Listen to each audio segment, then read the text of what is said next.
Et oui, l'interview d'Investissement Conseil, c'est aujourd'hui, c'est maintenant, c'est avec Mathieu Navarre. Mathieu, bonjour. Bonjour Frédéric. Mathieu, je le rappelle, vous êtes directeur commercial de Paref. Paref, c'est un des acteurs français des SCPI. C'est compliqué en ce moment, là, l'immobilier. On lit partout que c'est en train de corriger. En tout cas, vous connaissez la politique de Paref Gestion. Nous sommes très prudents face à effectivement un premier recul sur les valeurs qu'on a vu au 31 décembre, tout à fait disparate en Europe. Toutes les classes d'actifs, tous les territoires n'ont pas corrigé de la même manière.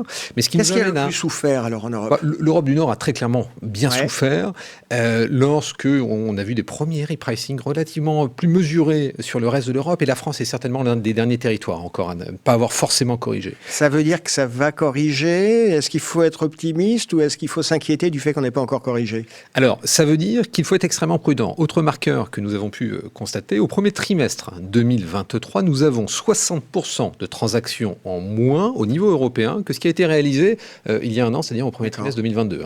80 milliards en 2022, à peine 35 milliards aujourd'hui. Donc, une grande prudence sur les valeurs, mais rappelons que la SCPI, parce que le régulateur a mis en place un certain nombre de mécanismes de protection, permet aussi de protéger les épargnants contre les valeurs. Donc des premiers reculs, certes, mesurés toutefois, disparates, et des amortisseurs liés finalement à l'enveloppe SCPI. Vous évoquiez l'Europe du Nord, vous dites la France, pour le moment, ça tient bien. Est-ce qu'au niveau sectoriel, qu'est-ce qui, sur ce marché français, qu'est-ce qui tient le mieux ?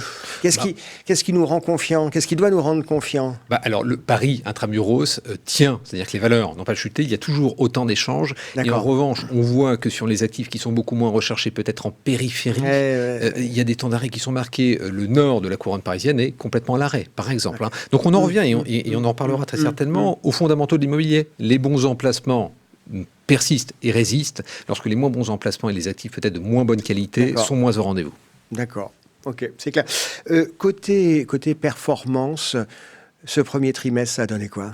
Alors, Paref Gestion, on est confiant pour 2023, c'est-à-dire au-delà du premier trimestre, d'accord, mais vous ne répondez pas à ma question. Alors, on change néanmoins, en fait, ce qui est très important de rappeler, c'est qu'on change complètement de paradigme. On sort d'un tunnel de quasiment 15 ans pendant lequel l'argent n'était pas cher. Donc, c'était facile finalement de créer de la richesse et de la valeur. La vraie question aujourd'hui, c'est comment on va créer de la valeur, comment on va créer maintenir du capital, comment on va créer du rendement, sachant que les taux sont largement plus élevés. Alors, à court terme, les mécanismes d'indexation vont jouer. On rappelle qu'en période d'inflation, on peut augmenter les loyers. C'est ce qui nous rend confiants pour 2023 et en tout cas à court terme. À moyen long terme, on va en revenir finalement aux fondamentaux de l'immobilier.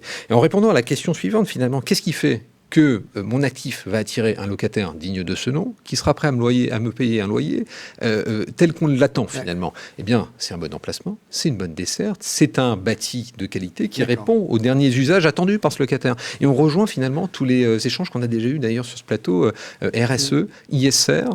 On revient aux fondamentaux de l'immobilier. C'est ce qui créera de la valeur à long terme. D'accord.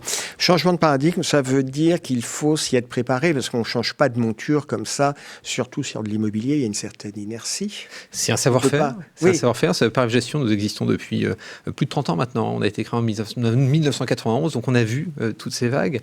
Et donc c'est aussi effectivement le savoir-faire des gérants de s'adapter à ces nouveaux paradigmes.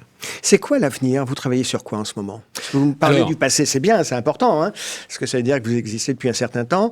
Aujourd'hui, Paref travaille sur quoi ? Le grand sujet aujourd'hui, c'est d'aller chercher ces premières corrections, ces premiers repricing, notamment en Europe.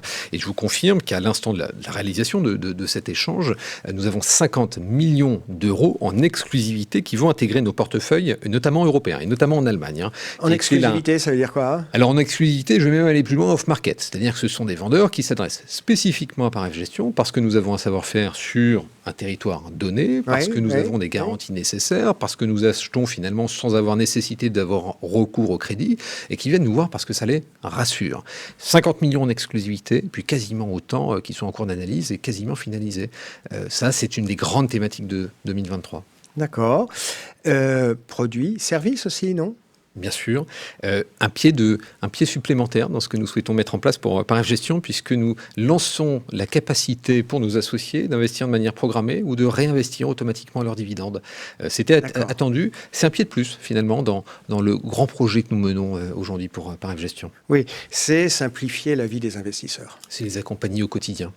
D'accord, c'est très clair. Mathieu, merci d'avoir été avec nous. Merci Frédéric. À très bientôt. À bientôt.